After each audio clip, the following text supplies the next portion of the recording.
All right, Dan, today's game has been, I want to say, almost a year in the makings, yes? I think so. I think we originally made this goof last fall as we were previewing Paul Christ's Wisconsin, and I did a Paul Christ on Shark Tank impression with Paul Christ sounding like Eeyore pitching an new and improved Wisconsin offense with like, "Hey, Sharks." And it didn't work out for that investment. So this concept has evolved gradually over the course of time. Originally, I think I told you this, Dan, I was going to use AI and train it to speak in Lincoln Riley's voice, give a presentation in his own. But then another podcast, I think a comedy show, tried this with Tom Brady, and he sued him. Yeah, we don't need that. So we decided we'd go in a much, much different direction. We're calling this what? Sark Tank? Sark Tank, with the concept being, if I may, Please. Ty, each of us, we're going to rotate. We've each selected one of the 4 teams joining the Big Ten and the SEC next year, and we're going to pitch a shark, our main shark, a.k.a. Mr. Blunderful. A shark or a sark? A sark. A.k.a. Mr. Blunderful, a.k.a. free agent at the moment, Andy Staples, formerly of Sports Illustrated, formerly of The Athletic, soon to be at a new place that we cannot divulge today. And also the other guest shark will be the Solid Verbal host who's not pitching USC, UCLA, Texas, or Oklahoma. And the pitch is we are searching for emotional investment in this team's upside and success in their new conference in 2024. Did I describe that adequately? I think so. Mr. Wonderful / Mr. Blunderful, welcome back to the Solid Verbal. I see you've come dressed for the occasion. We appreciate your level of formality. I found my whitest tie. Yes, found my white and sat in my most comfortable chair. The Sharks are always in very comfortable chairs. Shall we just dive in? Leather bound. I'm ready. First up, a new offense looking to spice up an old conference.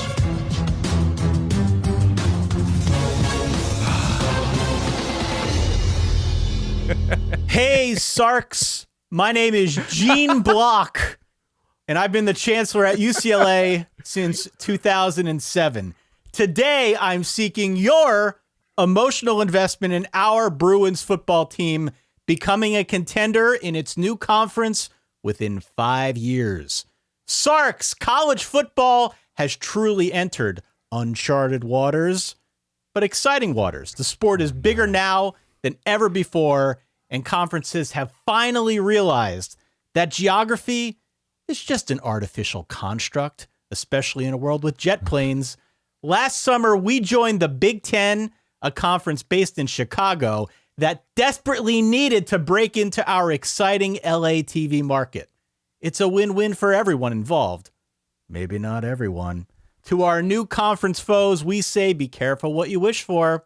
UCLA might be new to some of you, but we've been making waves since our first national championship in 1954, and most recently since Chip Kelly took over in 2018. Chip's been a revolutionary. He's dominated college football and pro football at all levels from coast to coast, and in just a short time, our offense has become so good that our defense doesn't even need to play. Our program practically recruits itself, and just a few months ago, we landed our highest quarterback recruit of all time. In just 5 seasons with him, we've gone from a 3-win team to a 9-win dynamo. Can you imagine where we'll be in 5 years from now? So which of you Sarks smells Big Ten blood in the water and wants in on this once-in-a-lifetime offer brewing in Westwood? Gene, I appreciate the commitment because if you actually watch Shark Tank when the people present, it sounds like the producers have said, have you ever watched Wheel of Fortune? Mm-hmm. I need you to take it up about 10 more notches from the average Wheel of Fortune contestant. So I appreciate that. What I don't appreciate is the lack of commitment to defense. This is the Big Ten, for God's sake. Have you met Brett Bielema? Have you ever watched an Iowa game? You may run into a situation where that Chip Kelly offense, as good as it seems to be getting, just may not get the job quite done. I mean, you've got a defense right now that Iowa can score on, and that is a concern for me. I think I echo my fellow Sark sentiment here. Now, my question to you is, what is UCLA doing? What are you doing R&D wise? What are you doing in the lab over there, Mr. Block, to ensure that UCLA is becoming Big Ten ready? You talk about having this new quarterback, the highest rated quarterback recruit ever. How many games has he started? How many games has he played? Who is he throwing to? Who's blocking for him? Because this is a whole new deal. So what have you done to ensure that your product is something that Andy and I can say, no, we're not watching this SEC game. We're not watching this Big 12 or ACC matchup. We're watching UCLA host Michigan or Ohio State or Penn State. What is it that you've done in the lab to enhance this product? Well, Sarks, respectfully, I feel slighted at the notion that the defense hasn't improved. Chip Kelly took over. Obviously, he built an offensive juggernaut. But the defense that was on the field last season, though we acknowledge has room for improvement, was the best, frankly, since the Obama administration. It has gotten better in the time that Chip has been with our Bruins. Beyond that, we play in the Rose Bowl. It's the most legendary stadium in college football. Every Big Ten team wants to play in the Rose Bowl at the end of the year. But they don't want to play in it when in the you're playing shadow there. of the beautiful San Gabriel Mountains, Andy. I'm just trying to figure out how I'm going to get a royalty out of this. I feel like per win is asking a bit much. So what? Well, let's ask Gene what his projections are, right? Yeah. What is your win projection? Like what we know what you're winning now, Gene. What are you projecting 2024 and beyond? Well, it's hard to say, Andy. I try to deal in reality, and what I can tell you about reality here is that a few years back we opened up the Wasserman Football Center. Cost us about $65 million to build the state-of-the-art weight room, meeting rooms, gorgeous deck. If you want to come by and watch practice sometime, get a barbershop, whatever you're into. Mm-hmm. We've made a commitment on the defensive side of the ball to answer your question. Danton Lynn takes over as our defensive coordinator this year, 33-year-old son of Anthony Lynn, former Chargers coach. Recently, Danton was a safeties coach with the Ravens. So we're trying to steer into the things that we know make UCLA football great. Right now, that's the offense. We project that the defense will improve. And certainly as we step foot into the Big Ten, we project an offense like no one's ever seen before outside of Columbus, Ohio. We project that this is really going to take the conference by storm. And if you're going to go do battle with teams... Gene, you know that USC is also coming with you, right? But we're here to talk about UCLA. We can't project out what USC is going to do. Chip Kelly is an innovator. He has dominated in 9 years of coaching college football games, 73-36 career record. You're just not going to find that around any corner. I will tell you, I have been very impressed by the attempt to Midwesternize this roster. You go out and get Dante Moore from Detroit, highest rated quarterback signing in UCLA history. Unbelievable. Cold's not going to bother him. You adopted the darkness. He grew up in it. I got that. You go get Carson Steele, running back transfer from Ball State. Grew up in Greenwood, Indiana. That is Indianapolis's finest suburb. The best cheesecake factory in Metro Indianapolis. As we all know. He also has a pet alligator. This guy is not afraid of Brett Bielema and the Illini defense. He's not afraid of Phil Parker and the Iowa defense. He's not worried about these things. I do appreciate that. I appreciate, Gene, your patience with Chip Kelly over the years, because it looked like they were going to be a 3-win team forever. And Chip said, no, we're watering the bamboo. And the bamboo sprouted. And I will say, the offense that Chip Kelly has adopted does feel like something that can be successful in the Big Ten in November. So I like what you're doing here, but what kind of investment are you looking for from me as a fan in your success? I think, first off, I'm here to make a deal. just need to let you know we're here to make a deal. We're here to get you on board. I think we're here to recruit you as a fan. But what we're selling and what we want your emotional investment in, Mr. Blunderful, Mr. Wonderful, is the Bruins becoming a contender in the Big Ten within 5 years. We see it. I need to add this music. I need to add this music. Can I makes counter? It better if I just add a little bit of this here. I saw this on the show. Continue. I'm going to counter. I'll invest my attention if you can talk to me about a 9-win program, and I will invest emotionally in watching UCLA if, and this is my condition, if Dante Moore starts, I'm watching UCLA. Anybody else starting at quarterback, I'm out. I'm going to counter. Oh. I want Colin Schlee starting at quarterback. Whoa. Who had the most successful game as a quarterback against the national champion Georgia Bulldogs in 2022? That's true. It was Kent State's Colin Schlee. Regular season. Oh. I think it was CJ Stroud otherwise. Yeah.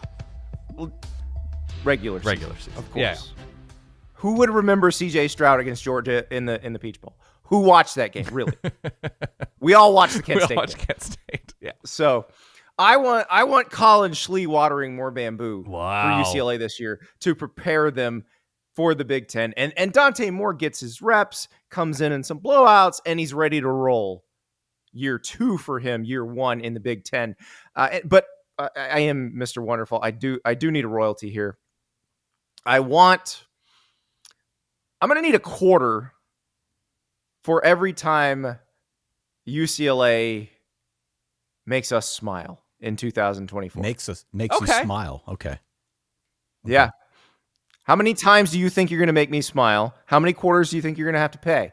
Well, the good news is that with our move to the Big Ten, we'll be making about $70 million annually, which beautifully can help us wipe out the $102.8 million of debt that both of the Sarks forgot to ask about. So I'm happy about that. We're willing to make a deal. We're here to make a deal. We Under Armour screwed you guys. We're here to make a deal. I'm going to need a pastrami sandwich from the Oinkster in nearby Eagle Rock, California, every single time UCLA beats a ranked Big Ten team. The choice is yours, Gene. Which deal are you taking? We're going to go... I think we're going to go with you, Dan.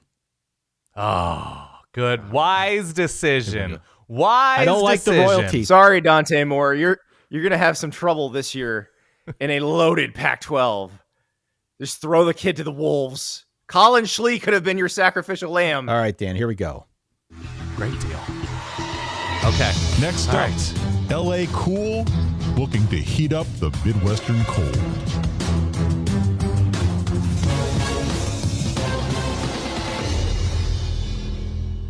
I'm just Dan. I'm not a chancellor. I'm not a university president. I'm here as... You're not Carol Folt? I'm not Carol Folt. I did an impression, and ultimately I deemed it to be problematic. And so I'm just here, Dan, as an exercise to tell you and to sell you on the USC Trojans joining the Big Ten and not just winning, but winning big.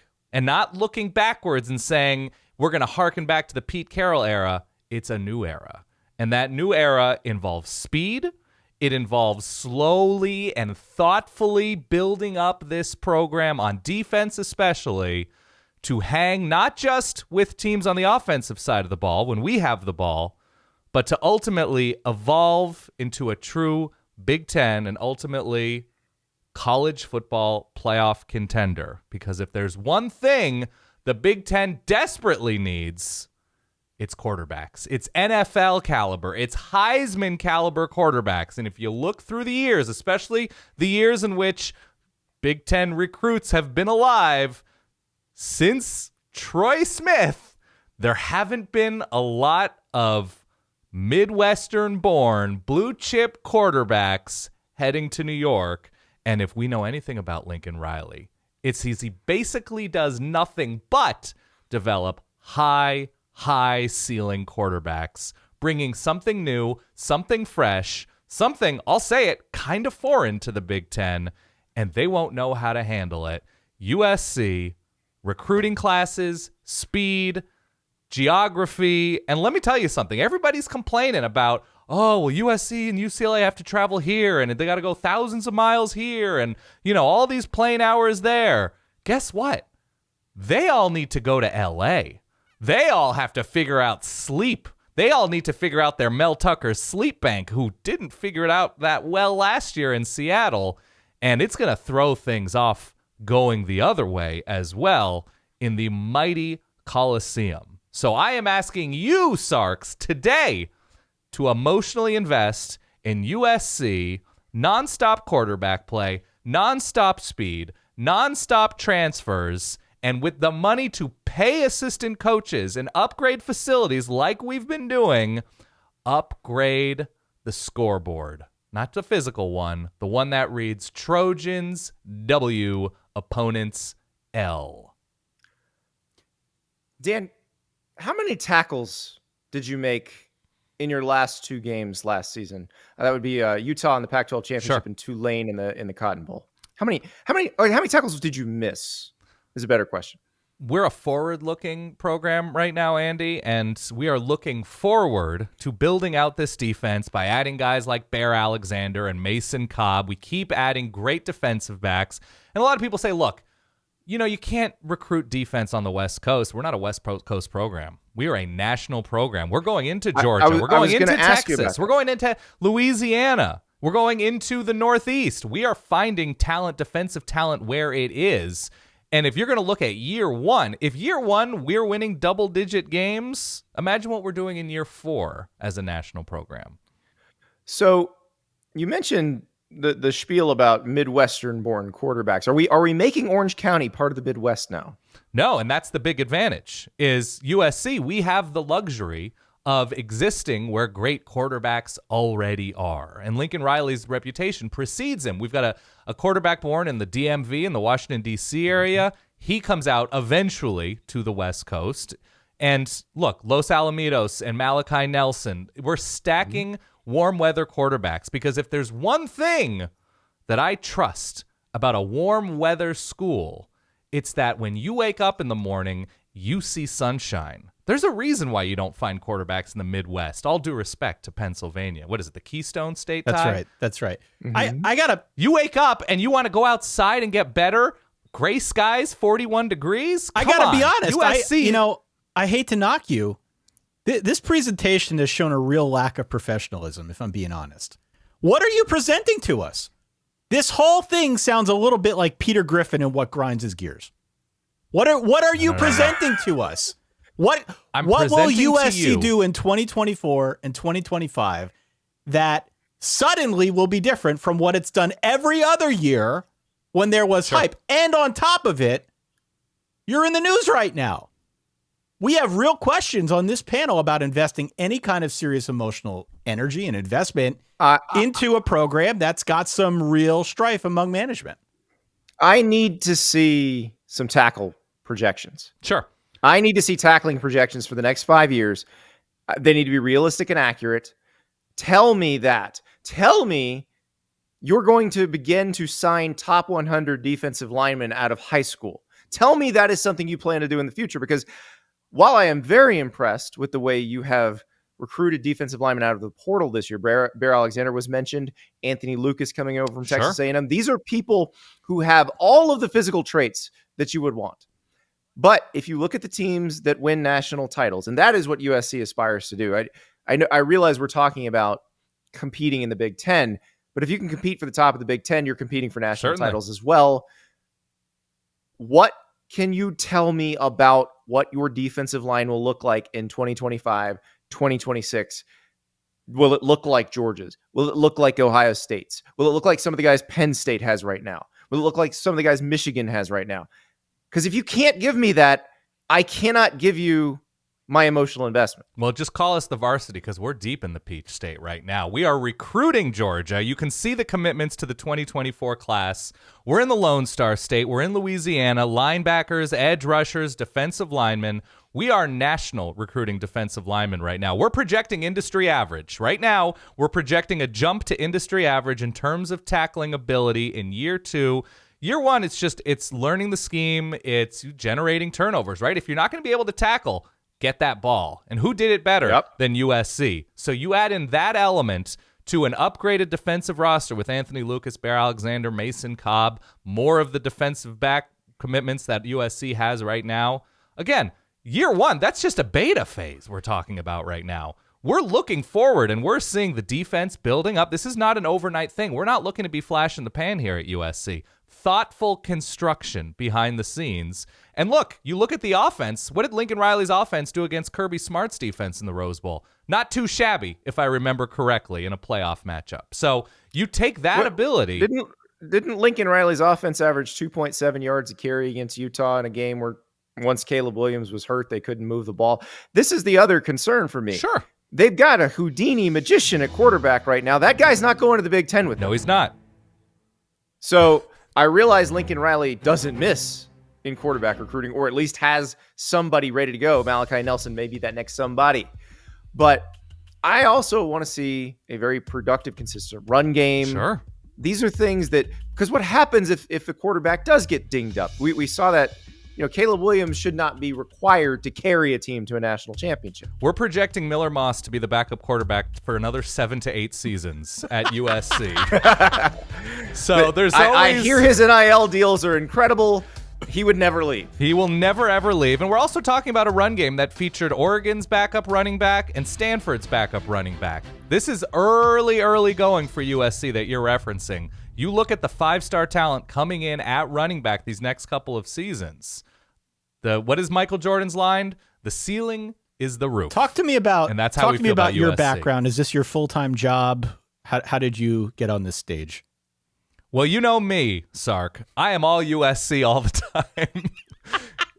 That's who I am. I'm from Los Angeles. I live and breathe Los Angeles. I have a pulse on Los Angeles sports. And USC, when it is rocking, there is nothing better. Not the Dodgers, not the Lakers, not the Kings, not LAFC. It is a USC town. The carne asada is sizzling outside of United Field at the Coliseum 24/7. Fight on. Go Trojans.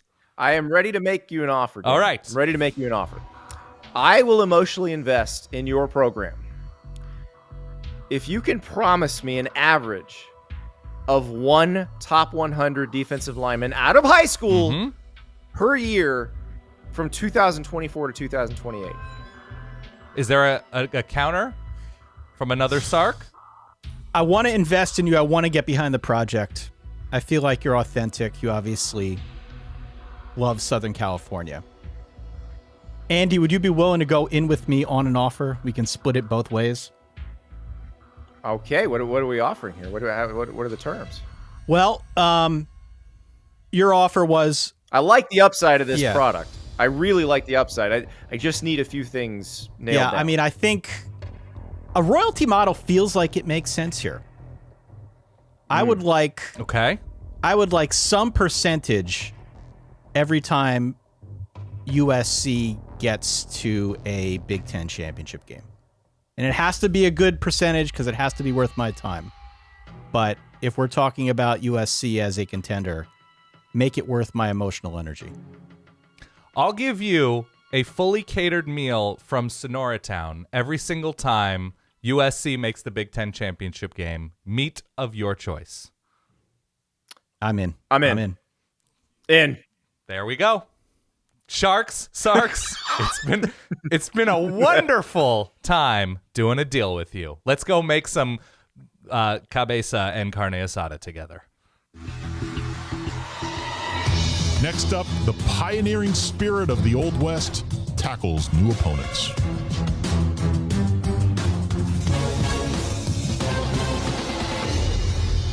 Hey, Sarks. My name is Brett Venables. And I'm the head coach at Oklahoma. Uncanny. Sounds just like him, don't I? Yeah. I'm here today seeking your emotional investment in our Crimson and Cream football machine becoming an immediate playoff contender as a new member of the SEC starting next year. Or should I say sooner than you might think? Get it? God. Sooner? Oh, God. Like that? Brett Venables doesn't do puns. Oklahoma is a legendary football program. 7 national titles, 50 conference championships, 7 Heisman Trophy winners. You might ask, with all that success, why are we joining a new conference at all? The answer is one that you already know. Organizations go soft when they stagnate. We want to be the best by beating the best, and we can find that over in the SEC. And we will beat the best because the SEC has never seen an offense like Oklahoma's, nor an aggressive attacking defense like the one we're in the process of building. Our university is completely aligned behind this vision of being an immediate contender. And a few months ago, we approved an additional $175 million spend on our football operations center. We know what it takes to succeed at the highest levels. I know what it takes to succeed at the highest levels, and we will do it, and we will do it right away. So, Sarks, who wants to join me as part of this Ryzen Stormin' Norman? Coach V, I got to ask you. You mentioned the SEC's never seen an offense like this. Never before. Nothing like it. Did you not hire your offensive coordinator from Ole Miss? And Ole Miss continues to run the same offense, and Tennessee also runs the same offense. With respect, Andy, I would love to do a deal with you. I'm here to do a deal today. With respect, neither one of those teams have the caliber player that I feel we're going to have in Norman, Oklahoma. It's molding with a different style of clay. Are the engineers who designed the Texas matchup still on your staff? Are the people who got your backup quarterback ready to play against Texas still on your staff? Is that something that you can address? I'm going to have to go back and talk to I'm going to have to go talk to our football guys about Thad Turnip Seed. Let me ask you, Coach Venables. I know you've already got some investors in this program going way back. Joe Castiglione, one of the early investors, the athletic director there. Joseph Haraz, the president of the university, another early investor, been with the university a long time. Barry Switzer threw some cash in. He had a good run with some liquor stores and threw a little cash in as well. Do you feel like you're the person to lead Oklahoma into the SEC? Have you run companies alone at the top? I care deeply about this program. As you know, I cut my teeth as a defensive coordinator with this team when I was here for over a decade before going over to Clemson. Well, and listen, I'm from about 4 hours know north about your of here work in at Kansas. I care deeply about this, and it's very much my baby. I understand the criticism. I feel like year one was one in which we learned a lot about what it takes to succeed at this national level as a head coach and not just an assistant. And I feel like we've done a lot to address that here in the offseason. Recruiting has remained strong, so it's not as though that pool of talent has dried up. I feel like we've got everything we need here. It's just a little bit of a transition as we get ourselves in gear to move ahead into the SEC next year. Brent, we respect what you did at Paw Corp in South Carolina, and I realize it was a tremendous job as the CDO, but I need to see the deal-making capabilities game in, game out. That's what I haven't seen yet. I have confidence in you as a recruiter. I do. I understand, because a lot of what you did for CEO Dabo was acquire talent. And you acquired the kind of talent that could win national titles. You knew you had to go against the powers of the SEC when you did that. You were consistently recruiting against Alabama, against Georgia, against LSU. So I don't doubt your ability to stock a roster. But I got to be honest, I have my concerns about you as a game day coach. And I'm going to need to see in this final year in the Big 12 that you can be that guy. Now, your background is in security, and I look at the way that your software was breached last year over and over and over again by Big 12 We're talking about level football hackers here, right? And then I see what's your security breach going to look like? Do you have software patches happening for your defense for the SEC? Because now we're about to talk about LSU and Alabama and Tennessee and even Arkansas. What are you doing? How are you fixing this weakness of yours right now? We feel very positively about a great American, Ted Roof, as our defensive coordinator.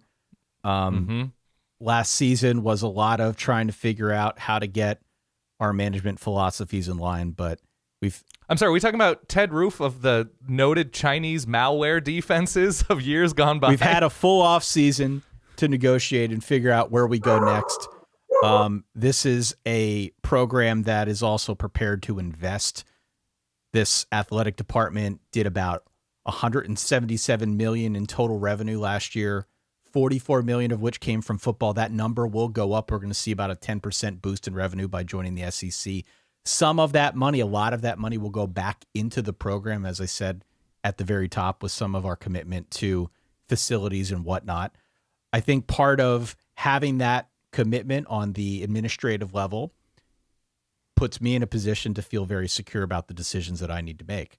And if we find that after this season, before we go into the SEC, something isn't working, yet we still have the talent in place, whether that's moving on from Ted Roof or going in a different direction on offense, though I don't think that's likely, I feel like we're in a stable enough position that we can make those types of decisions at a moment's notice. Yeah, a lot like the history of your wonderful state. It's just a little bit too speculative for me. The Oklahoma territories have that history. I'm not ready to wildcat all this money into Oklahoma football. And you're just too green and too new as a company. And for that reason, I'm out.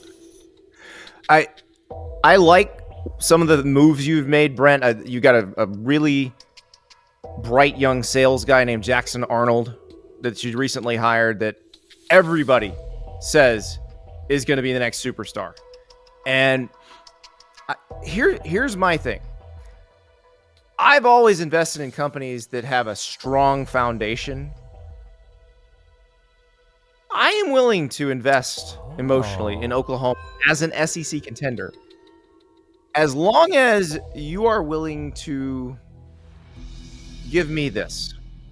Win me a Big 12 title this year, and I will be all in on my investment in Oklahoma under Brent Venables as an SEC power. Wow. Any counter offers? No, I'm out. Are you sure? I really want, maybe you two can get together and go in halvesies on a deal. Would love to have your expertise, Dan.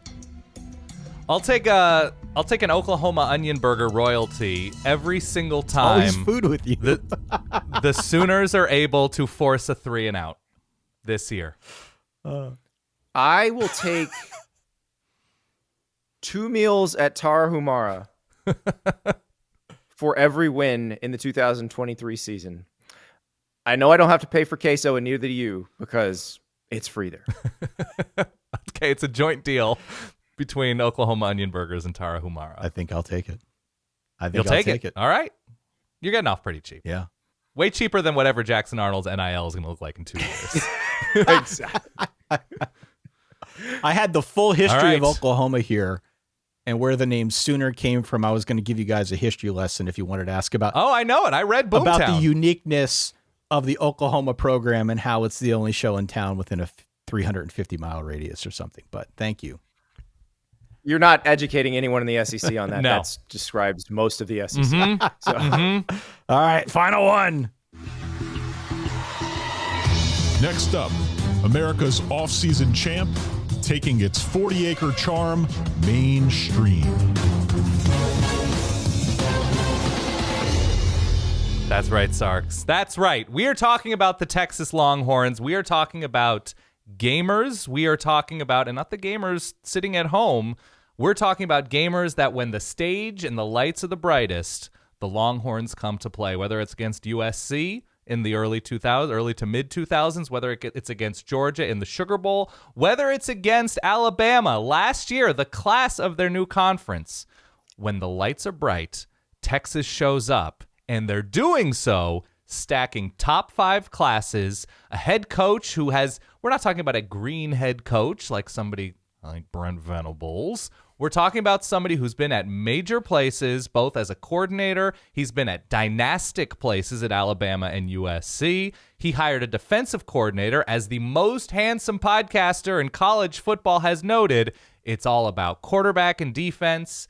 And Steve Sarkisian has himself a college football playoff defensive coordinator in Pete Kwiatkowski. Texas is aligning magically to enter the SEC and generate some fireworks on both sides of the ball. So who's with me, Sarks? Texas football, 10-plus wins a season, nothing but good times ahead. I was doing some research for this presentation recently. Rewatched the Texas-Oklahoma State game from 2022. And I just, this is what I got to ask. You mentioned when they played USC in the Rose Bowl, when they played Georgia in the Sugar Bowl, when they played Alabama in Austin last year. But what about when they played Texas Tech last year? When they played Oklahoma State last year? How are you going to beat the Ole Misses, the Mississippi States, the Arkansas, the Kentuckys? I want to know if you can beat them first, sure, before I even worry about you against Alabama and LSU and everybody else. Well, we did have some buggy second half software last year. There's no doubt about it. We had some issues in the code that allowed a number of teams to come back in some games. But again, this is early on in the Sarkisian tenure. We've gone back and we've patched up a lot of things.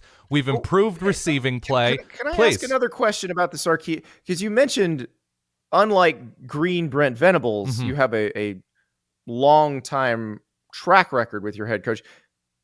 Correct me if I'm wrong. Is his track record not fairly mediocre, be it at Washington, USC, and Texas? Well, he went to he attended some postgraduate studies at the University of Alabama. And so it's one of those things where Texas really dug in deep with Steve Sarkisian to understand what they were getting into. And we feel pretty wonderful about the future of Texas football. And look, we've always talked about it, and we know our history of recruiting super well and putting together a roster that should be able to compete for a conference crown. But Steve Sarkisian, with Pete Kwiatkowski now, who was not his defensive coordinator at Washington, that was a different situation. He has recruited, I believe, 14 blue chip defensive linemen in his short time at Texas. And so he is doing all of the right things. Obviously, they're very engaged. We're very engaged in the portal, Sarks. And quarterback looks to be in a wonderful place. We just got a 2025 commitment. So it's lining up very nicely for defense, quarterback, playmakers in the backfield, playmakers at receiver. Our 2 leading tackle for loss players are back on defense, so the continuity seems to be there on defense for an improving Texas team. And while Steve Sarkisian's history is what it is, we believe in growth. We believe in second chances. We believe in a narrative that ends with Texas winning a ton of SEC games. And we're talking about an SEC that features the University of Florida, not in a great place. We're talking about the University of Alabama, who might be starting who at quarterback this season? We're talking about an LSU team who has recruited how many quarterbacks they've started out of high school? Not a single one right now. They're relying on West Coast quarterback play right now. We're talking about an Arkansas team that took a step back last season. We're talking about a Kentucky team who took a significant step back last season. We're talking about a Tennessee program that things look great until they magically don't at the drop of a hat. So there is always going to be volatility in the SEC, and that's why the Texas Longhorns, with explosive play on both sides of the ball, are ready to make a move. I tell you, I like the pitch, the schedule in the SEC in 2024 doesn't scare me. I think Texas is well positioned. Here's what I want to know from you. How many other investors have a hand in this program? Because in the little research I've done on Texas before your presentation today, which was wonderful, thank you. Yeah. It seems like there are a lot of folks with their hand in this cookie jar. Yeah, no, you're not wrong. We can throw money at literally any problem. And that's one of the beautiful things about doing business with Texas. How has that worked out for you in recent years? You don't meet success without failure. And who fails more than the University of Texas? That's what I ask you today. Failure is the most important step towards success, and Texas has the most experience as we've modernized things here on the 40 acres. Why is I do appreciate how you that was spun beautiful. for us. I That was appreciate spoken like a true pro. Why is this different though? Why is, in all seriousness here, not trying Sure. to act like an actual shark or sark? Yeah. Why is this different for Texas? Because I could look at the Texas roster right now and look at their schedule for this coming season. I think we all probably feel pretty good about where Texas stands. And I could project that roster forward or with some of the new recruits that we think are going to come to Austin, and we can sort of make a similar projection and I think feel good about it. But what we're ultimately talking about here is getting Texas to a 10-win plateau, getting Texas to a point where they're quote unquote back, which I define as them contending for something. Why are either of these next two seasons going to be different from all of the hubbub we've heard in previous years? It wasn't all that long ago that Tom Herman, it was like 2018, like 5 years ago, when Texas won 10 games, or the year prior when Tom Herman got there and he was going to be the guy to lead them to the promised land. Before him, it was Charlie Strong. Now it's Steve Sarkisian, who I'll admit has been building, but I still have a hard time kind of convincing myself that this is for real this time. Defense. You look at the trend last year with the defense. You look at the recruiting on defense. If you can get stops, I'm a believer in Steve Sarkisian on offense. I think he's going to be a little bit more ruthless. You saw the beginning of the Alamo Bowl last year when he fully undressed an Alamo Bowl staffer for touching him or something before the game started. So there's a ruthlessness in business and on the field to Steve Sarkisian that, no, it's what it is. It's also the portal era, right? This is a portal era in which, why wouldn't you go to Austin if you're a star elsewhere in the country to fill out that roster? So it wasn't the portal era for Tom Herman. It wasn't the portal era for Charlie Strong. I think Texas is an obvious destination to play in the SEC and live in Austin. How about that? I'll tell you what I like looking at your balance sheet. Okay.